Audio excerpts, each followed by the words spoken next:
Ao mesmo tempo, eu transfiro para você, Aline. Pode ser, anfitriã? Pode ser. Obrigado, viu?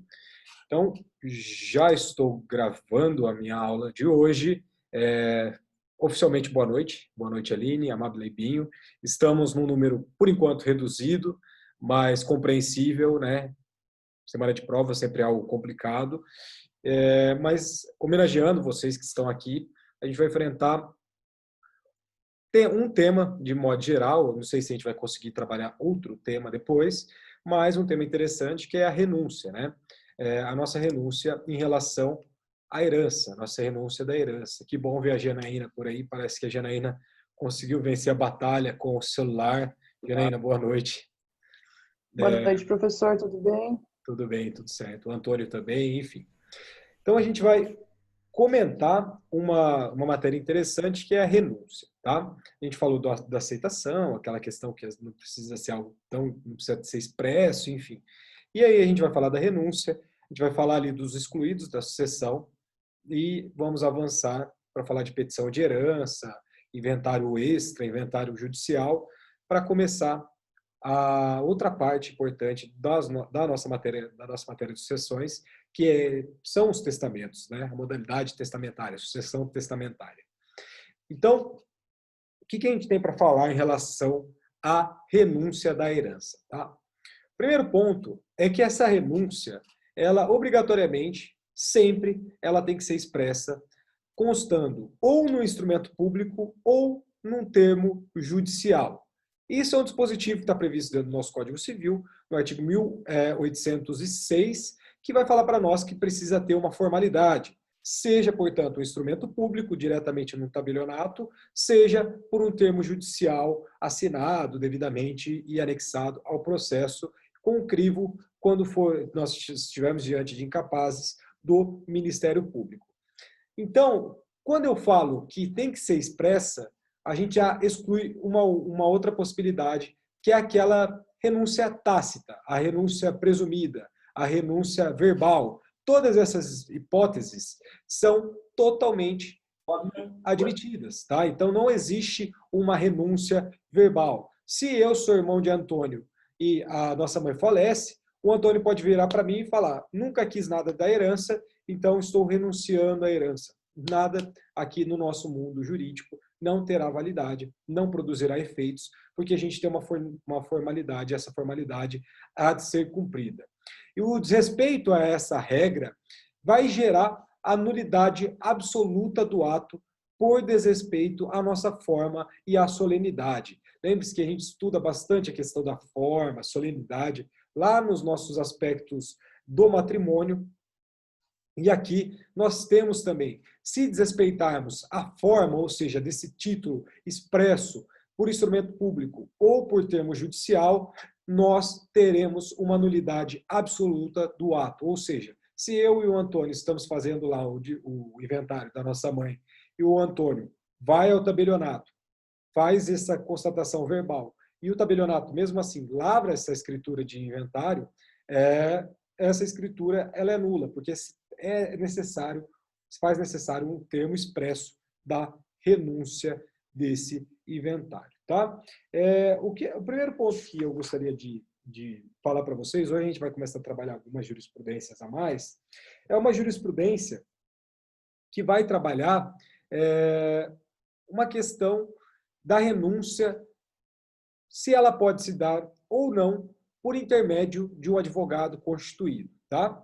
E o que a jurisprudência fala, que é uma jurisprudência do Tribunal de Justiça do Estado de São Paulo, no agravo de instrumento. Depois, se vocês se interessarem mais, eu posso passar lá o número do acordo, mas vai falar para nós, agravo de instrumento, arrolamento, renúncia à herança tomada por termo judicial, validade, renunciantes representados por advogado constituído mediante instrumento particular com poderes específicos para o ato, desnecessidade que o mandato seja outorgado mediante instrumento público, sendo suficiente a forma particular. Inteligência dos artigos 661, parágrafo 1º e 1806 do Código Civil e 38 do Código de Processo Civil, 38 do CPC antigo. Vício de consentimento que deverão ser comprovados e postulados em ação própria. Decisão reformada, recurso provido. O que a gente está querendo dizer? Se existe um inventário em trâmite, em que, novamente, no exemplo em que eu e Antônio somos irmãos e a nossa mãe falece, se nós tivermos um advogado com um instrumento particular, com poderes específicos para tanto, ele poderá, sim, renunciar este inventário, esta herança, melhor dizendo. Tá? Então, o Antônio pode renunciar sem a necessidade de um instrumento público, desde que constituído um advogado com poderes específicos para tanto. Um outro ponto interessante da jurisprudência, que vai entender para nós, que quando a nossa renúncia à herança é realizada por meio de um procurador, este não pode ser constituído por instrumento particular. Aí vocês falam, mas pô, você acabou de falar que o advogado pode, então como que não pode instrumento particular? O que eu estou querendo dizer para vocês é que, por exemplo, se Antônio passa uma procuração por instrumento particular e não por instrumento público para Ana Carina, e a Ana Carina vem representar Antônio perante esse inventário, essa procuração não possui validade, porque essa procuração obrigatoriamente tem que ser por instrumento público em respeito à formalidade, em respeito à solenidade desta questão. Vem do Superior Tribunal de Justiça uma decisão interessante sobre isso, que fala para nós que, ó, aspas, RESP 1236671 do Estado de São Paulo também.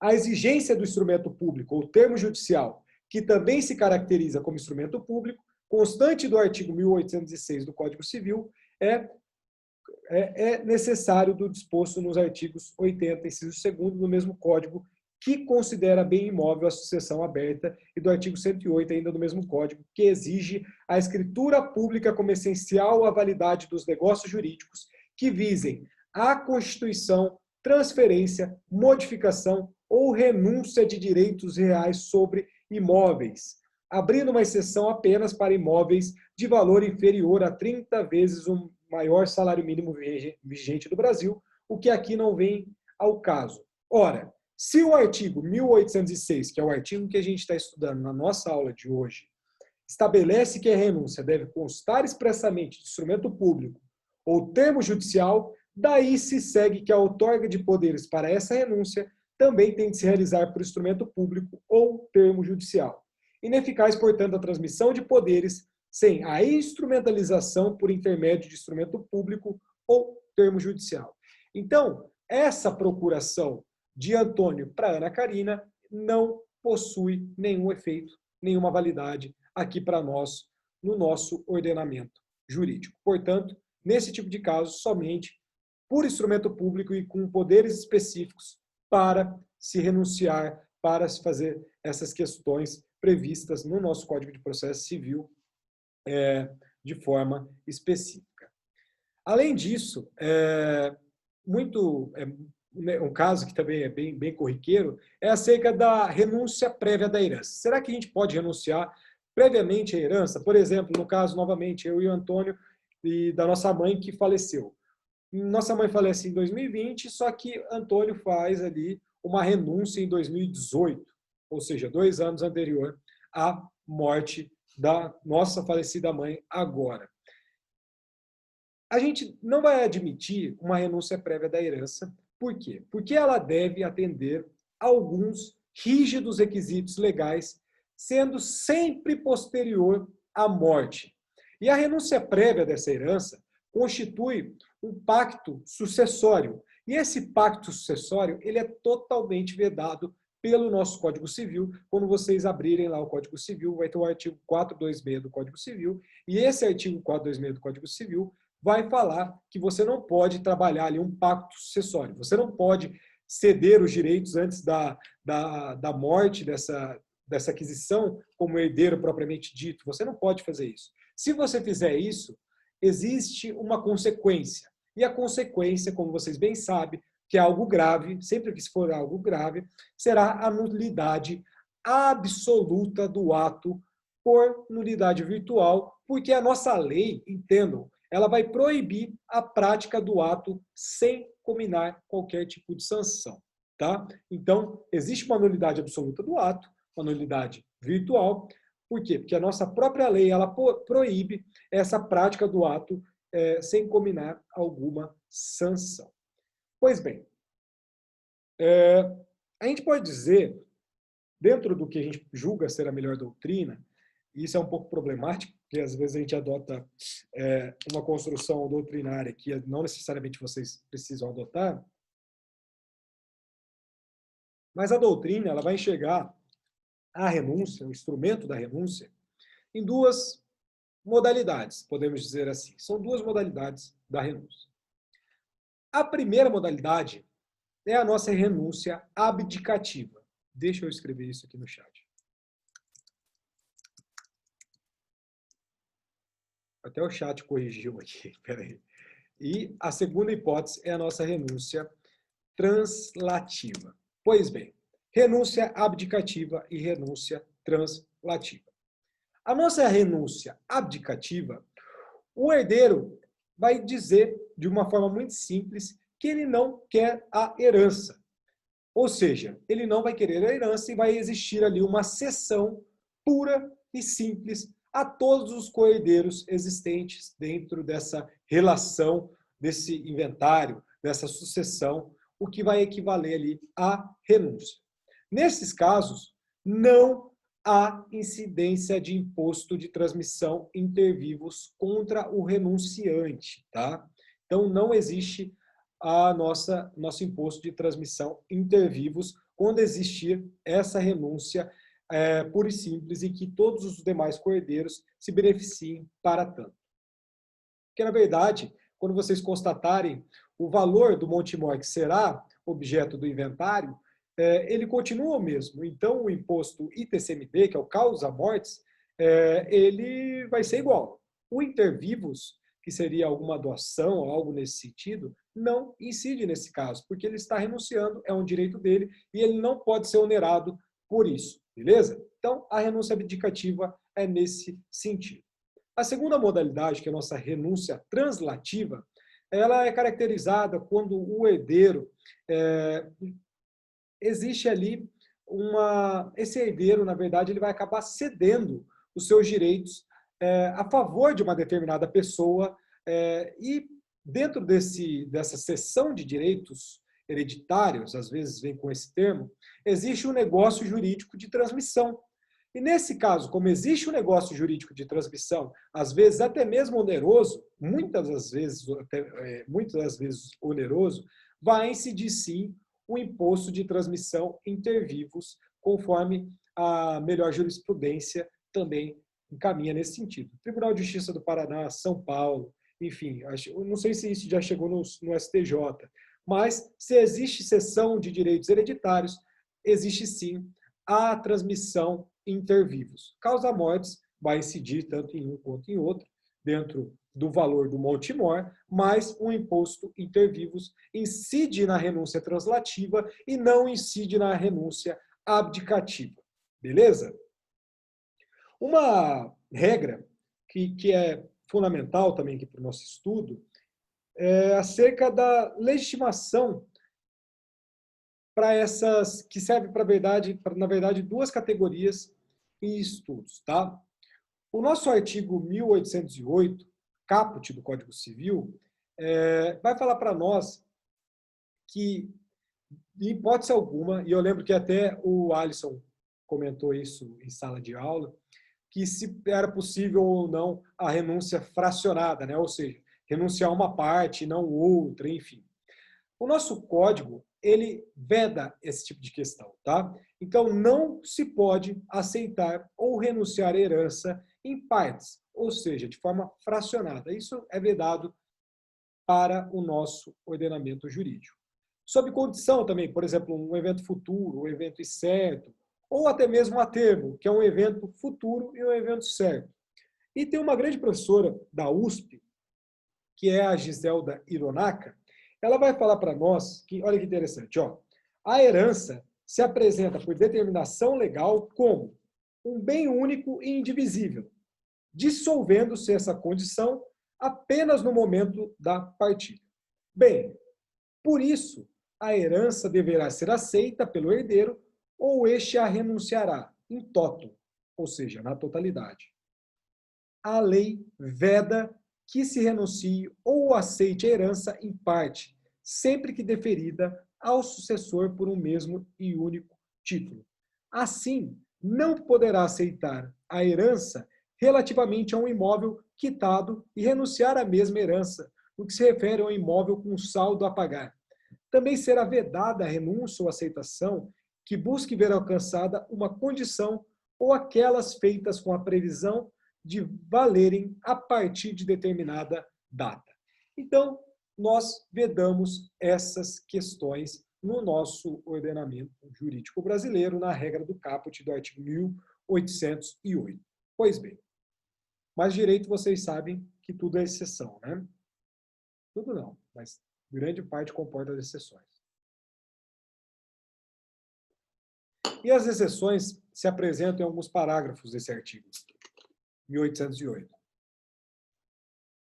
E a primeira que vem para nós é o parágrafo 1º, que vai falar para nós que o herdeiro a quem se testarem legados, legados é uma figura lá do direito das sucessões por testamento, da sucessão testamentária, melhor dizendo, que a gente vai estudar ainda, mas a quem acabar se testando por legado, pode aceitá-los renunciando à herança ou aceitando-a repudiá-los, né?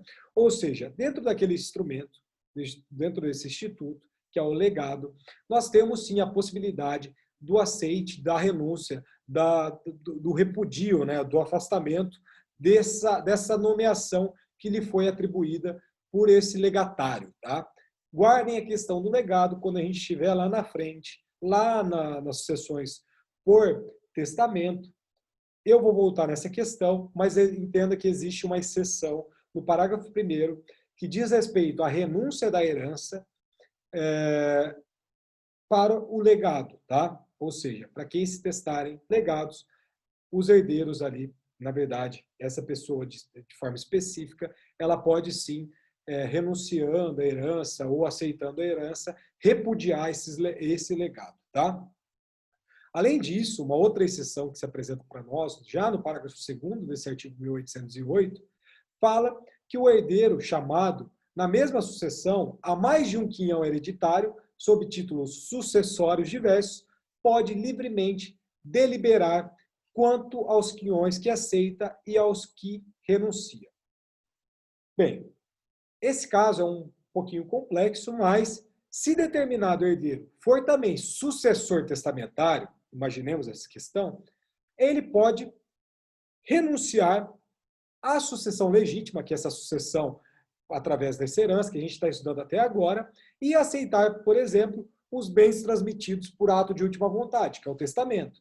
Então, imagine, voltando no exemplo, eu e Antônio, nossa mãe. Nossa mãe deixa um testamento, mas também ela não pode testar sobre o todo, então, dentro da divisão da herança, eu fico com determinados bens. Só que alguns bens dentro do testamento faz mais sentido para mim. Por alguma convenção, talvez na mesma cidade que eu moro, algo nesse sentido.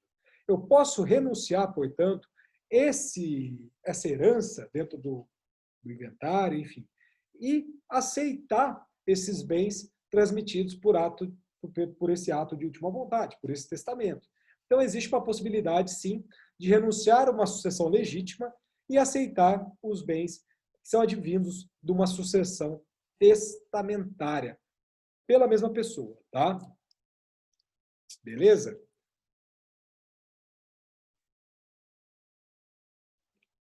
Um outro ponto que é interessante. Renunciei, o Antônio, novamente, hoje eu peguei o Antônio para Cristo. O Antônio renuncia, vai lá, a gente está fazendo um tabelionato, renuncia os direitos que ele tem sobre o inventário da nossa mãe e, de repente, passam-se 3 anos e ele se arrepende.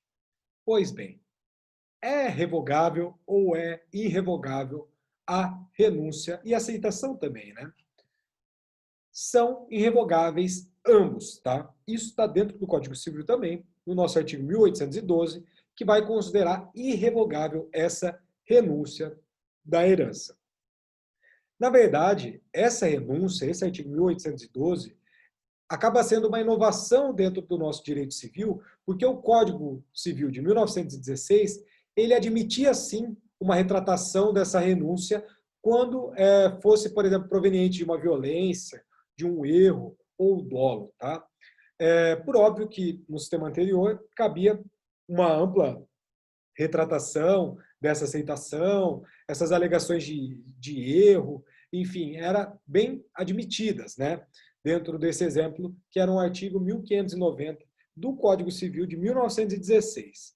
Vocês bem sabem que no nosso sistema atual, nosso Código Civil, dentro daqueles 100 primeiros artigos, né, que ainda são viáveis, sim, as alegações de erro, dolo e dos demais vícios do ato ou negócio jurídico. Vocês estudaram isso lá no direito das obrigações, às vezes no direito contratual. Então, nós temos aquelas figuras, erro, dolo, enfim. Mas aqui não está relacionado a uma retratação do ato, e sim para uma invalidade desse ato, mas a invalidade desse ato, ele não está submetida ao próprio ato, tá? Ele não está correlacionado ao próprio ato.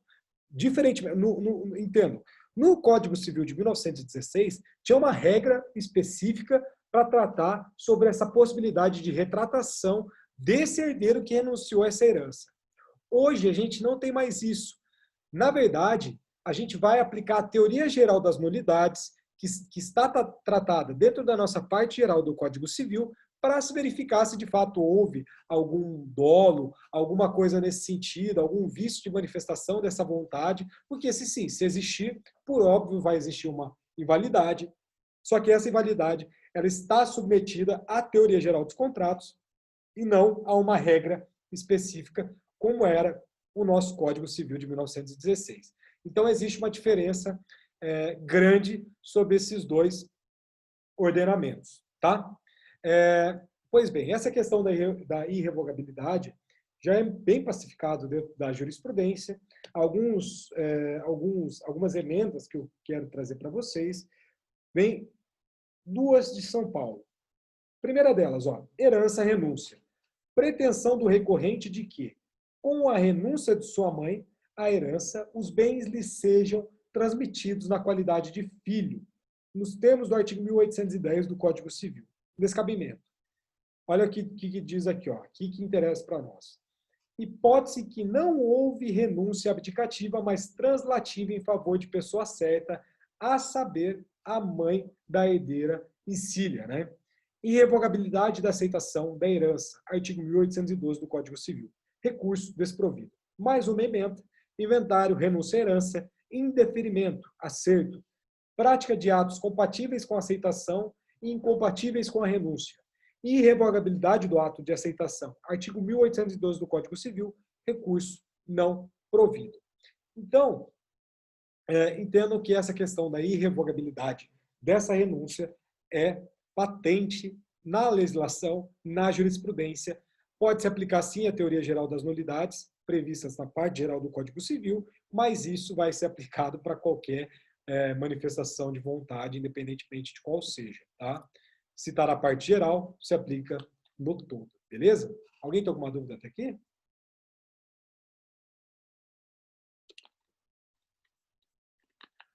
Vamos lá. Talvez o principal efeito dessa renúncia, né, feita por esse herdeiro, vem lá no nosso artigo 1810 do Código Civil, que vai falar para nós que na sucessão legítima, entendo, se a gente pudesse fazer uma divisão da nossa disciplina, seria sucessão legítima e sucessão testamentária. A gente já falou sobre isso. Então, aqui na sucessão legítima, a parte que é desse renunciante vai acrescer a dos outros herdeiros da mesma classe. E se esse herdeiro que está renunciando for o único herdeiro desta classe, a gente vai devolver da classe subsequente. A gente vai entender como é que funciona isso. Fiquem tranquilos, tá? Mas, o que a gente está falando? Eu, Antônio e Binho somos irmãos, nossa mãe. Nossa mãe falece. Antônio e Binho querem a herança. Falou, eu não quero, eu renuncio. Antônio e Binho acrescem, vamos supor, um patrimônio. Vamos lá. 600 mil reais. Então, caberia ali, só nós somos os herdeiros necessários, 200 mil para mim, 200 mil para Antônio, 200 mil para o Binho, 600 mil reais. Eu renuncio. Antônio e Binho vão acrescentar 100 mil para cada um, porque eu estou renunciando os meus 200 mil e vai se dividir igualmente para Antônio e para Binho esta possibilidade na nossa renúncia, entendam. Estou falando aqui abdicativa, tá? A translativa seria, por exemplo, quero que transmita para Antônio. Posso fazer isso? Posso fazer isso, mas vai incidir imposto inter vivos, tá? Mas vamos imaginar que Antônio, Binho são pré-mortos. Então, eu tenho sobrinhos, vamos imaginar, tenho 2 sobrinhos, um filho do Antônio e um filho do Binho, eu tenho 2 filhos. Se eu renuncio à minha herança, porque eu sou o único herdeiro dessa classe, ou seja, a classe dos descendentes de primeiro grau, se eu renuncio, essa parte vai ser dividida, vai devolver ali aos subsequentes, ou seja, os filhos de Binho, o filho de Binho vai pegar a parte dele, o filho de Antônio vai pegar a parte dele e meus 2 filhos vai pegar a parte deles. Mas isso será que é feito, por exemplo, 1/3, 1/3, 1/3 ou não? E aí a gente vai responder isso mais para frente. Mas fiquem pensando se vai ou não, vai ou não ser dividido. Por exemplo, Binho tem um filho, 1/3 para ele, porque a gente está falando de direito de representação. Antônio tem um filho, 1/3 para esse filho, pelo direito de representação. Eu tenho 1/3 porque eu sou vivo. Mas se eu renunciar, esses meus filhos, né? São 2. A gente vai pegar esse 1/3 e vai dividir por 2 ou não? Como que fica? Ou será que a gente vai pegar esse todo e vai dividir por 1/4? E aqui está uma boa dúvida. E a gente vai responder ela, espero que hoje. Pois bem, vocês sabem que eu gosto muito de enunciado do CJF. Lembre-se que enunciado do CJF é uma orientação doutrinária que é construída, melhor dizendo, pela doutrina, melhor doutrina, por grandes juristas e por grandes magistrados. É difícil da gente colocar qual que é uma força normativa dos enunciados doutrinários, mas a gente sabe que possui uma força muito grande, principalmente para se orientar à jurisprudência. E dentro da 6ª Jornada de Direito Civil, foi aprovado o enunciado 575, que vai falar para nós o seguinte. Vamos lá. Concorrendo herdeiros de classes diversas, a renúncia de qualquer deles devolve sua parte aos que integram a mesma ordem dos chamados a suceder. Pois bem, o que esse enunciado quer falar para nós? Ele tenta esclarecer, tenta deixar patente uma hipótese de uma coexistência sucessória aos filhos, sendo que um desses filhos renuncia essa herança com cônjuge ou companheiro. Dentro desse enunciado 575, existe uma justificativa. Todo enunciado tem uma justificativa. E qual foi a justificativa para a criação desse enunciado que foi aprovado lá na 6ª Jornada? Com o advento do Código Civil de 2002, a ordem de vocação hereditária passou a compreender herdeiros de classes diferentes na mesma ordem, em concorrência sucessória. Alguns dispositivos do Código Civil, entretanto, permaneceram inalterados, em comparação com a legislação anterior. Ou seja, nós temos uma mudança significativa da concorrência do cônjuge sobrevivente com os descendentes, por exemplo, mas o artigo 1810 é bem semelhante ao artigo que estava previsto no nosso Código Civil de 1916. Então ele fala aqui para nós, é o caso do artigo 1810 que prevê, na hipótese de renúncia, que a parte do herdeiro renunciante seja devolvida aos herdeiros da mesma classe. Em interpretação literal, concorrendo à sucessão cônjuges e filhos, em caso de renúncia de um dos filhos, sua parte seria redistribuída apenas aos filhos remanescentes, não ao cônjuge, que pertence à classe diversa. Tal interpretação, entretanto, não se coaduna com a melhor doutrina, visto que a distribuição do quão dos herdeiros legítimos, previstos lá no nosso Constitucional 1790, 1832 e 1837 do Código Civil, não comporta exceção, devendo ser mantida mesmo no caso de renúncia, tá? Então, nós temos aqui um ponto interessante. Então, feitas essas considerações, a gente tem que deixar bem claro também que ninguém pode suceder representando o herdeiro renunciante, tá? Então, ninguém pode suceder representando esse herdeiro renunciante. Mas, se esse renunciante, for o único herdeiro legítimo dessa sua classe, ou se todos os outros da mesma classe renunciarem a essa herança, poderão os filhos vir à sucessão, não por representação, mas sim por direito próprio, naquilo que a gente chama por cabeça. Lembre-se da estirpe por cabeça? Então, aqui nós temos não o direito de representação, mas sim um direito próprio e por cabeça. Isso é uma regra, isso está no Código Civil, isso tem uma previsão legal, é o artigo 1811 do Código Material. O Zeno Veloso, que é um grande professor também, paulista, ele vai falar para nós que o herdeiro que renuncia é considerado como se não tivesse chamado, como se nunca tivesse sido herdeiro.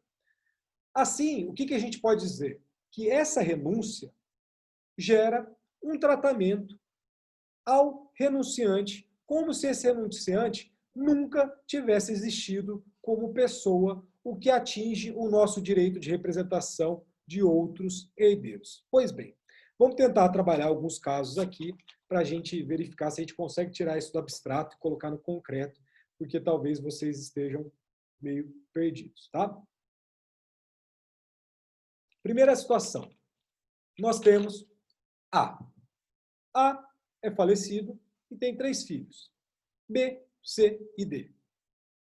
Ou seja, se A falece, dentro daquele exemplo que eu trouxe, eu, Binho e Antônio, nós temos ali, via de regra, 1/3 da herança para cada um. Perfeito?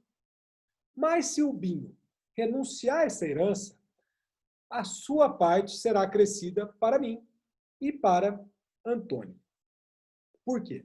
Eu e Antônio e Binho estamos na mesma classe. Então, como nós estamos na mesma classe, se um renuncia, nós dividiremos na metade esta herança. Então, nossa mãe faleceu, eu vou receber metade, Antônio vai receber metade, porque Binho renunciou à parte que lhe era devida. Beleza? Vamos continuar dentro dessa hipótese. Se Binho tiver 2 filhos, tá? Então, Binho, 2 filhos do Binho, Érica e o Everson são filhos do Binho. Se Binho renuncia, esses filhos, Érica e o Everson, nada vão receber por direito de representação, conforme a gente até viu, tá? Por quê? Porque essa renúncia do pai, ou seja, do Binho, vai afastar qualquer direito à herança dos filhos, tá? Não gera direito de representação nessa modalidade, tá? Mas vamos imaginar o seguinte. Mãe faleceu, nós temos 2 filhos e um neto, tá? Então vamos imaginar o seguinte.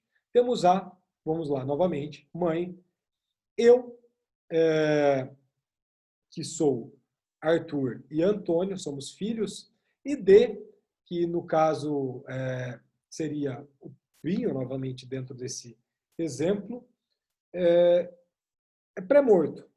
Então, se Binho é pré-morto, aí sim nós temos a figura do direito de representação, tá?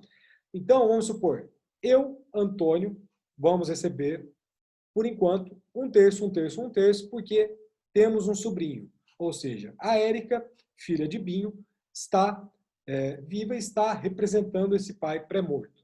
Ela representando esse pai pré-morto, ela pode sim renunciar a esta herança, tá? Se a Érica renuncia a essa herança que ela está representando esse pai pré-morto, no caso o Binho, eu e Antônio receberemos também metade da herança cada um, beleza?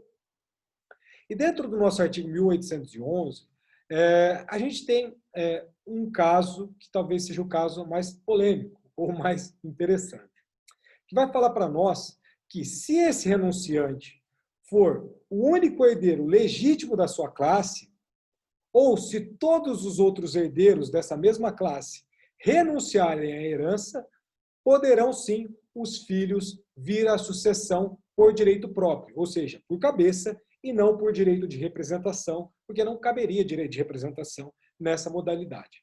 Então vamos imaginar o seguinte, deixa eu ver se eu consigo desenhar isso daqui, porque esse é o caso que cai na prova, não na minha prova, não vou conseguir compartilhar, porque eu passei o anfitrião para a Aline e agora eu não vou conseguir, mas bem, vamos lá.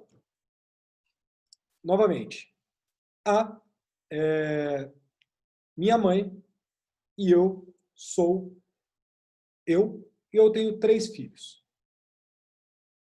Se a minha mãe, que é a autora da herança, morre, eu, no caso, sou o único herdeiro, ou seja, não tem Antônio e não tem Binho nesse meu exemplo. Se não tem Antônio e não tem Binho, mas eu tenho 2 filhos, 3 filhos, vamos colocar 4 filhos, quem sabe. Se minha mãe falece e eu sou o único herdeiro da minha classe, se eu renuncio essa herança, o que nós temos? Nós temos uma distribuição igual para os herdeiros da classe subsequente. Então, se eu, Arthur, tenho minha mãe que falece e sou o único herdeiro dessa classe, ou seja, eu não tenho irmãos, e renuncio, os meus filhos, meus 4 filhos, são chamados a suceder por cabeça, ou seja, caberá 1/4 dessa herança para cada um dos filhos, tá? Um outro exemplo. Mãe, agora sim, Antônio, Binho e eu, 3 irmãos. E cada um dos irmãos tem 2 filhos. Binho tem 2 filhos, Antônio tem 2 filhos e eu tenho 2 filhos. Binho renuncia, Antônio renuncia e eu também renuncio a essa herança. Ao invés da gente distribuir 1/3, 1/3 e 1/3, como são 6 netos do autor da herança, ou seja, nossa mãe, nós dividiremos em 1/6 essa partilha, esta herança. Por quê? Se cada um tem 2 filhos, nós 3 renunciamos, esse 1/3 que será nosso será distribuído em 6, ou seja, 1/6 para cada filho nosso. Beleza? Só que a questão é interessante, porque vamos imaginar o seguinte caso. Nós temos 2 irmãos. 2 irmãos. Binho e eu. Vou poupar o Antônio nessa. Binho tem 1 filho, mas eu tenho 10 filhos. 10 filhos. Binho renuncia. Eu renuncio. Será que vai dividir como essa herança? Será que vai dividir metade para o único filho do Binho e metade para os meus 10 filhos? Ou será dividido em 1/10 essa herança, esse patrimônio? E eu digo para os senhores e para as senhoras que será dividido em 1/10 da herança, tá? Então, independentemente, como a próxima classe a suceder, e não é direito de representação, não se pode falar metade, ou seja, se são os 2 filhos, Binho e eu, se Binho renuncia e eu renuncio, o filho do Binho não estará representando ele. Ele está sucedendo por cabeça. E se ele está sucedendo por cabeça, ele concorrerá com os meus filhos. Tenho 10 filhos. Tudo bem. Então, a gente vai dividir, não em 10, eu estou falando em 10, mas em 11. Então, nós dividiremos todo esse patrimônio em 11 partes iguais. Beleza? Deu para entender? Tranquilo? Como nós estamos?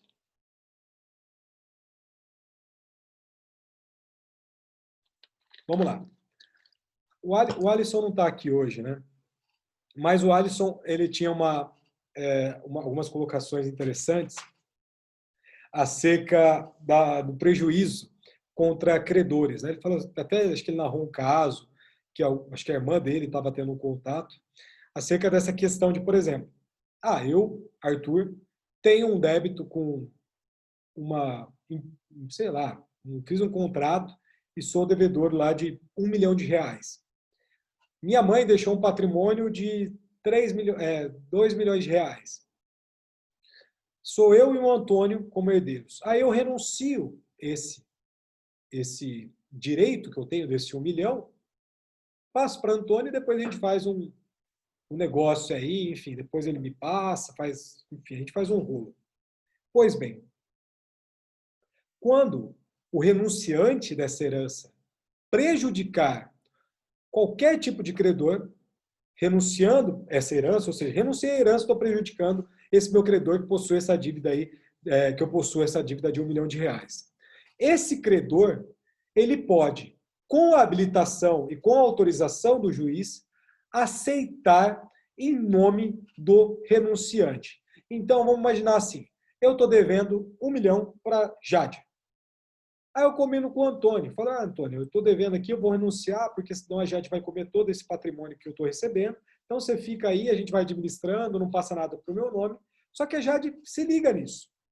O que a Jade faz? Ela peticiona, ela faz uma habilitação ou faz um requerimento para uma autorização judicial para se fazer uma habilitação judicial como credor no inventário, e essa questão se dará dentro de um prazo decadencial de 30 dias a contar do conhecimento dessa renúncia. Tá?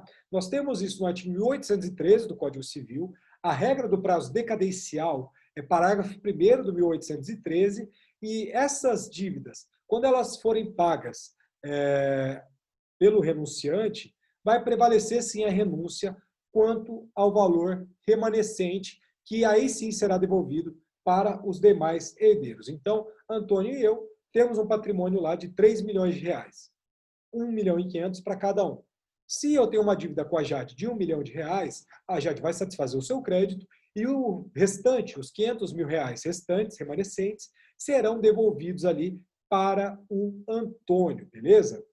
Pois bem, avançando aqui, uma parte da doutrina vai entender, e aqui é um pouco de direito empresarial, tem um pouco de paciência comigo, que a aceitação da herança por parte dos credores é uma hipótese que vai se aproximar muito daquela ação famosa, que é a ação pauliana, né? Que vai decorrer da fraude contra os credores, né?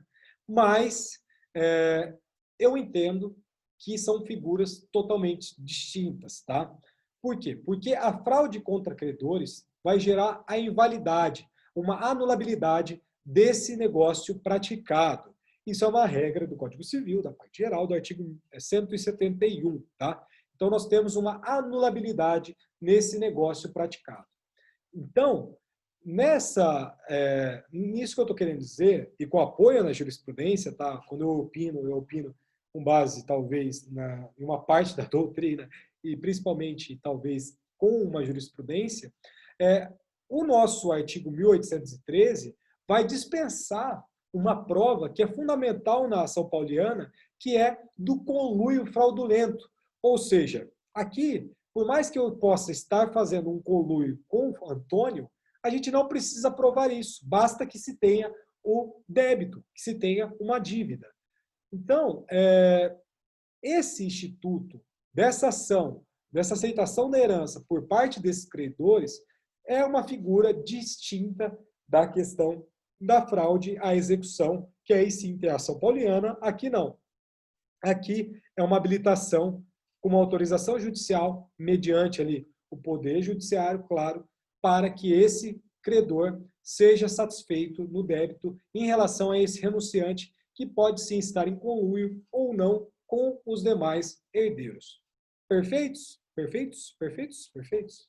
Deu para entender? Como estamos? Estamos com 5 minutos. Meu Deus, será que eu começo outra matéria? Vamos fazer o seguinte, eu vou parar por aqui, Isso, professor, nós temos prova daqui a porque pouquinho. vocês têm prova daqui a pouco. Muito bem, Ana Karina.